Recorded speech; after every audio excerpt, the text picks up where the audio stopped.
우리 12절에 보면 교만한 사람과 겸손한 사람의 그 결과에 대해서 말해주고 있습니다.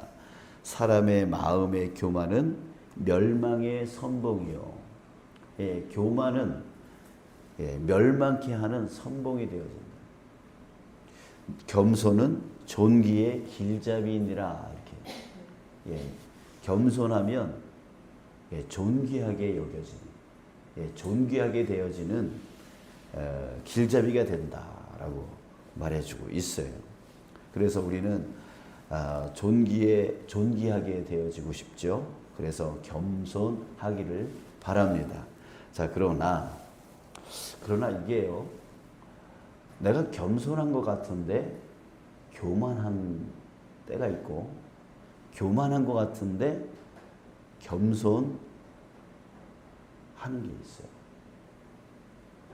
있어요. 그래서 우리가 내가 겸손한지 교만한지 그것을 분별을 잘 못해요.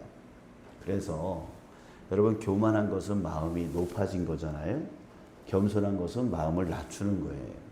자, 그러면 어느 기준에 돼야 내 마음이 높은지 낮은지 이거를 알 수가 있을 거 아니겠어요?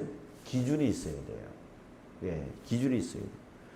우리가 법이 있음으로 인해서 내가 잘못했는지 잘못하지 않았는지를 구별할 수 있는 것처럼 기준이 있어야 내가 마음이 높은지 낮은지 교만한지 겸손한지 그걸 알 수 있단 말이죠. 자, 그래서 우리는 그 기준을 어디다 두느냐에 따라서 내가 겸손한 줄 알았는데 교만한 거고, 교만한 줄 알았는데 겸손하다라고 하는 것을 알 수가 있단 말이죠. 자, 그렇다면 어디다가 기준을 둬야 될까요? 이게 중요해요. 내가 어디다 기준을 둬야 돼요. 자, 여러분, 교만과 겸손의 기준은 바로 하나님이십니다. 하나님이에요. 자, 왜 그렇습니까? 이 세상을 누가 창조하셨어요? 하나님이 하셨어요. 자, 그러니까 하나님이 만드시고 하나님이 그 창조에 질서를 집어넣으시고 지금까지 이 세상을 운영해 오셨고 앞으로도 영원히 운영해 가실 거란 말이에요. 그러니까 하나님의 기준이죠. 하나님의 기준. 그러니까 하나님보다 높아진 마음이 교만이고 하나님보다 하나님보다 낮추는 그 마음이 겸손인 거예요. 자, 이것을 우리는 결코 잊어버리면 안 돼요.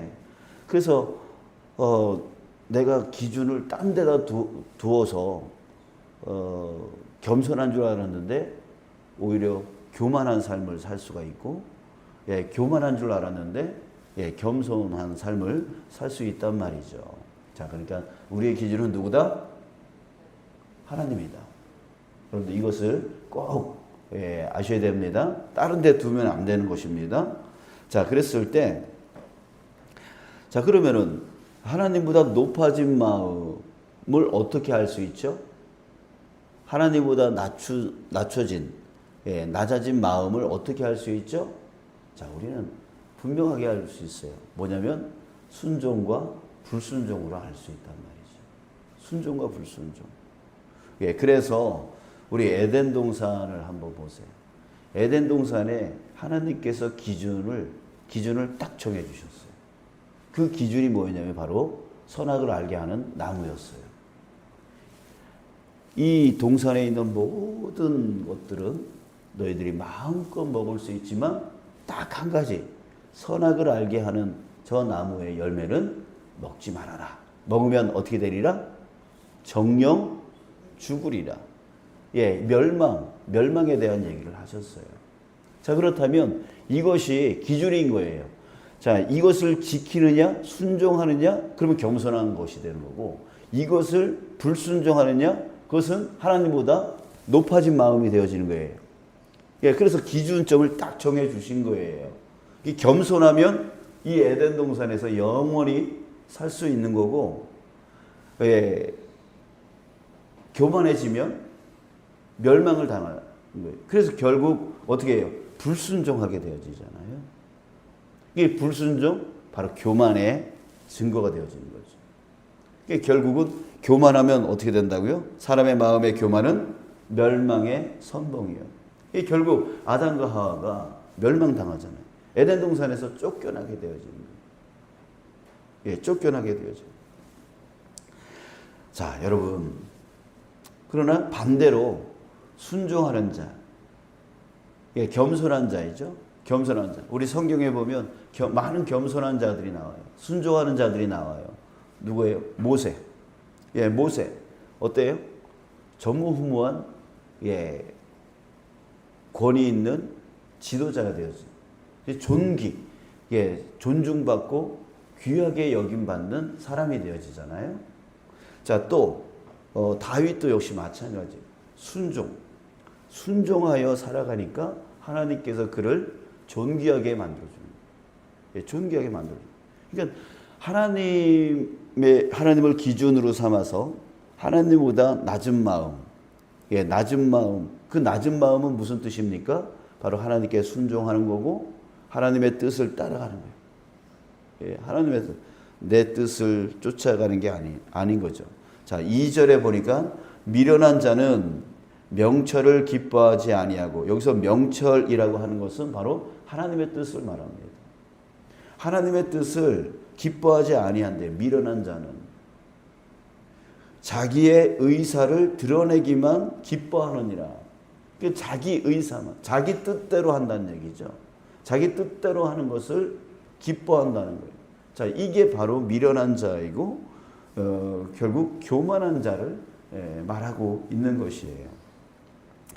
자, 그래서 여러분, 왜 예수 믿지 않으면 멸망당하죠? 우리 요한복음 3장 16절에 보면 그를 믿는 자마다 멸망치 않고, 그럼 믿지 않으면 멸망당한다는 얘기잖아요.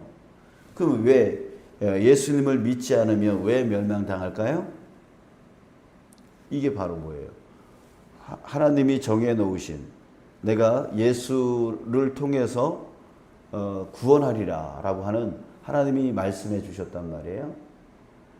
그가 길이요 진리요 생명이다. 그로 말미암지 않고는 아버지께로 올 자가 없느니라 라고 하는 하나님의 기준을 딱 정해 주셨단 말이에요.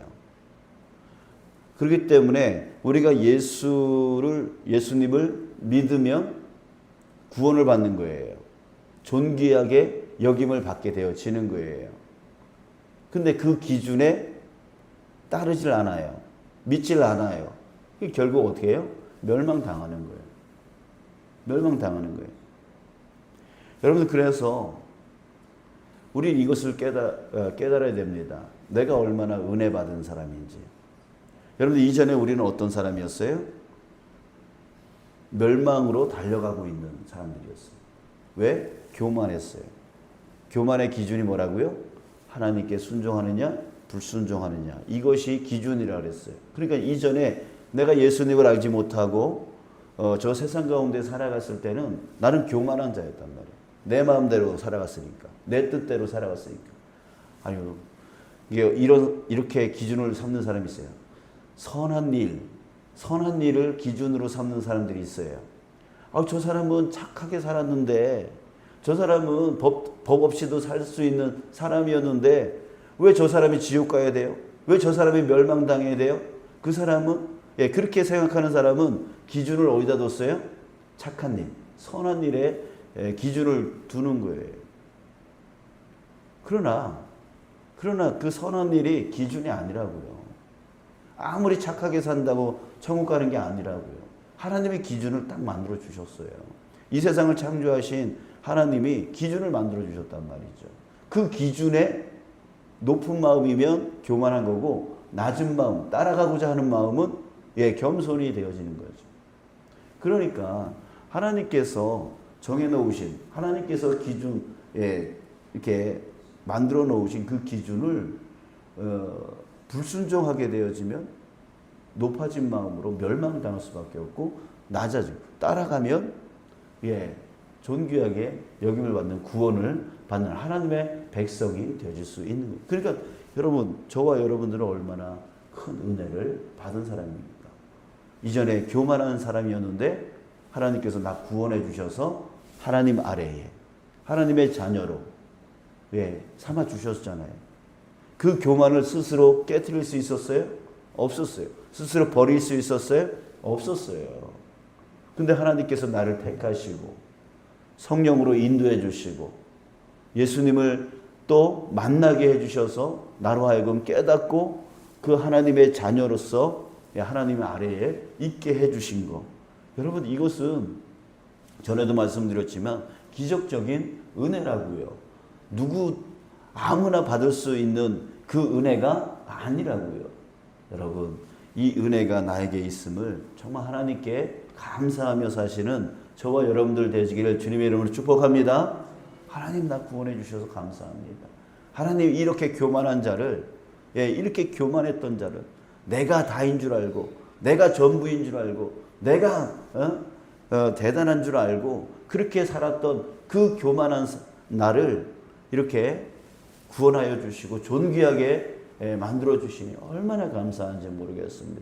여러분, 정말 세상에 다른 거 없어도 정말 이것만이라도 우리는 하나님께 감사하며 살 수밖에 없는 것이죠. 그래서 우리는 이 땅에서 하나님의 자녀로서의 그 복을 누릴 뿐만 아니라 우리는 내세의 복까지도 이미 주어진 자들이에요.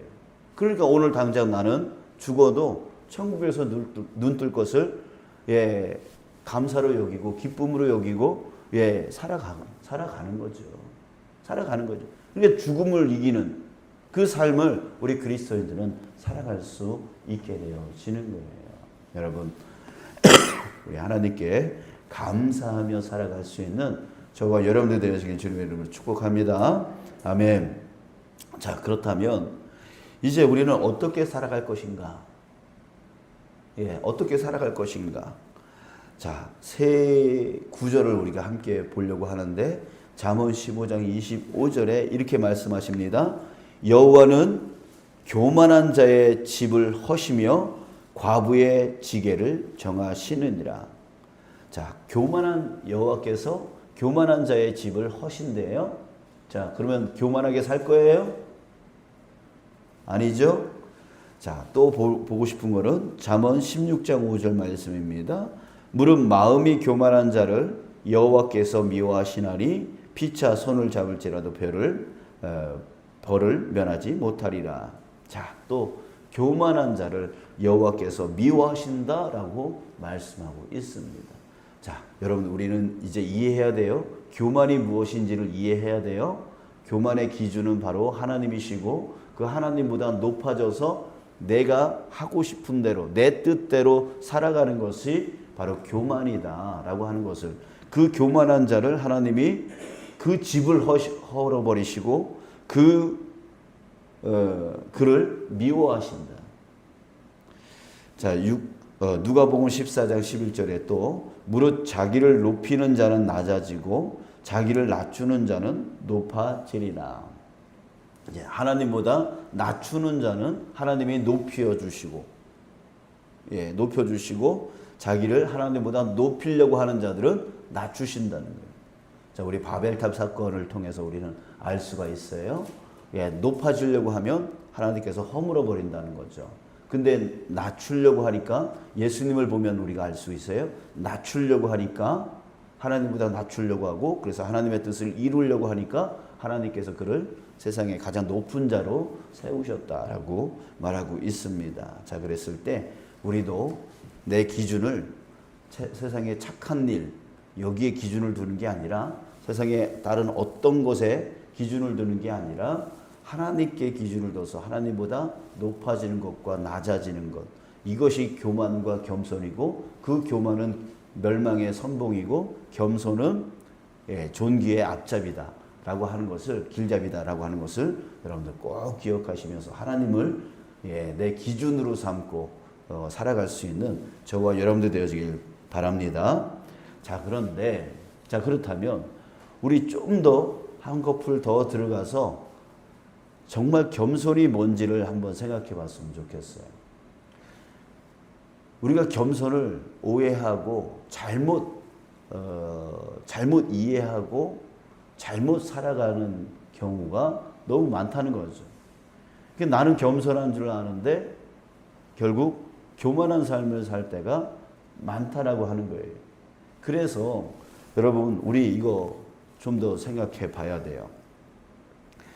무조건 자기 생각을 감추고 무조건 자기를 낮춘다.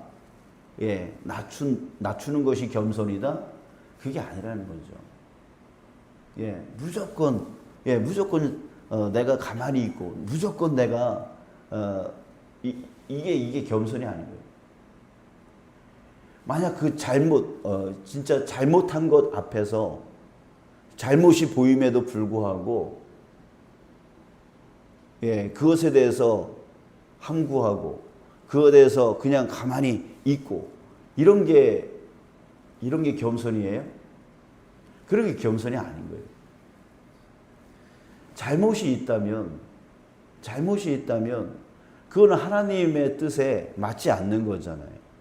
그래서 그것을 고치고 교정할 수 있는 그런 일들을 우리는 할 수 있는 거예요. 이게 하나님의 뜻이니까. 하나님의 기준으로 잘못된 것이 있다면 그것을 고치는 것이 진짜 겸손한 거지. 그걸 잘못했다고 내가 나서면 안 되지. 내가 이렇게 주장하면 안 되지. 이거는 겸손이 아닌 거예요. 그러니까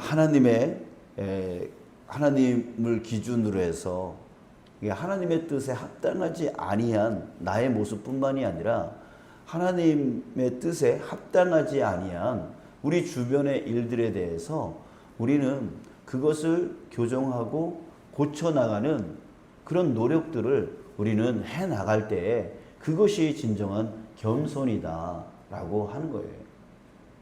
예. 하나님의 뜻에 합당하지 아니하게 그저 내 안에서 나오는 생각 같고 그저 주장하고 이렇게 해야 된다 저렇게 해야 된다라고 하는 것은 교만이에요. 그러나 분명히 잘못된 것을 하나님 기준으로 해서 그것이 잘못된 줄 알면서도 그것을 가만히 지켜보기만 하고 내가 여기서 나서면은 내가 교만한 거지. 이거는 겸손한 게 아니라고 얘기를 하는 거예요. 이해가 되세요? 예. 자, 예를 들어서 18세기에 영국에 아주 유명한 정치인이 있었습니다. 귀족 출신의 정치인이었어요. 윌리엄 윌버포스라고 하는 사람이 있었습니다. 이 사람이 아주 독실한 크리스찬입니다. 그래서 이 사람은 자기는 목회자가 되려고 했어요. 근데 하나님의 뜻을 계속 물었죠. 내가 목사가 되어서 하나님의 일을 하기를 원하시는가에 대해서 하나님께 계속해서 기도하면서 여쭙습니다. 그럴 때 하나님께서 마음에 주신 결론은 무엇이었냐면 너는 목사가 되지 말고 정치인이 되라 라고 하는 마음을 주셨던 거예요. 그래서 정치계로 들어갑니다. 그래서 정치계로 들어가서 이 사람이 하는 일이 뭐냐면 이게 영국이 그 당시에 아프리카에서 노예를 잡아다가 노예를 잡은 게 아니라 흑인들을 잡아다가 이제 노예로 판매하는 일, 그 일이 영국의 경제의 30%를 차지했어요. 그러니까 엄청난 거죠. 그러니까 영국의 그런 부를 이루는데 영국 전체의 부를 이루는데 아주 중요한 사업이었어요. 이 노예 사업이요. 그러나 아무리 부를 주는 영국 전체의 경제를 살리는 그런 일이었지만 윌버포스의 그 하나님의 기준으로 보는 윌버포스의 그 눈에서는 그것은 하나님 앞에서의 죄였어요. 예, 옳지 못한 일이었어요. 그랬을 때 이 윌버포스는 자신의 평생을 겁니다. 노예 제도의 폐지를 위해서. 수많은 그 노예상들에 대한 협박과 살해 위협을 받습니다. 그래서 실제적으로 뭐 얼마 전에 뭐 트럼프 대통령이 뭐 유세하다가 총으로 이렇게 맞는 그런 일들도 있었잖아요. 그렇게 살해 위협을 그 평생 동안 많이 받습니다. 그리고 다른 정치인들의 공격을 엄청나게 받습니다. 이것이 우리나라의 경제에 얼마나 많은 도움을 주는지 아느냐, 뭐 등등 해가지고 엄청난 그런 압박을 받고 공격을 받습니다. 그럼에도 불구하고 이건 하나님의 기준으로 이건 죄예요. 이건 죄예요. 그래서 평생을 걸고 하나님이 이 윌버포스에게 주신 은사가 있었어요. 그 은사가 뭐냐면 언변의 능력이 있었어요. 그래서 사람들을 설득하고 그래서 결국은 그가 살아생전에 노예 제도가 폐지되지 않았지만 그가 죽은 이후에 곧 노예 제도가 폐지돼요. 자, 여러분, 우리가 이렇게 혼자 많은 사람들이 그래서 저 사람 혼자 저렇게 지 잘났다고 저렇게 난리친다고 지 잘났다고 저렇게 소리친다고 이렇게 생각할 수 있어요. 교만하다고 그런 소리 들을 수 있습니다. 그러나 그는 교만한 게 아니죠. 오히려 겸손한 거죠. 왜? 하나님을 기준으로 해서 이것이 죄임을 분명하게 알았으니까. 그리고 그것을 위해서 자신의 평생과 하나님이 주신 달란트와 은사를 사용하면서 그것을 이루어 나가요. 이게 바로 겸손 아니에요? 가만히 그것이 죄인 줄 알고 죄인 줄 알면서도 가만히 있는 게 겸손이에요? 아니에요. 그건 아니에요. 자, 여러분, 우리도 하나님을 기준으로 삼아서 저거는 하나님의 뜻이 아니야. 저는 하나님이 원하는 것이 아니야. 라고 하는 것이 있다면 우리는 하나님이 내게 주신 달란트와 은사를 갖고 그것을 고쳐나가려고 우리는 애를 써야 됩니다. 오히려 가만히 있는다면 그것은 내 마음에서 나오는 교만인 거죠. 오히려 그것이 교만인 거죠. 자, 여러분, 우리 이제 교만과 겸손이 무엇인지를 우리가 알았으니까 이제 우리의 삶 가운데 기준점을 잘 잡아서 교만하고 겸손하고 그걸 잘 분별해서 우리 겸손을 쫓아가고 그 겸손한 삶을 삶으로 하나님의 존귀하게 여김받는 그런 주님의 자녀 되어지기를 축복합니다. 오늘 하루도 하나님을 기준으로 겸손하게 살아가는 한 날 되어지기를 간절히 소망합니다.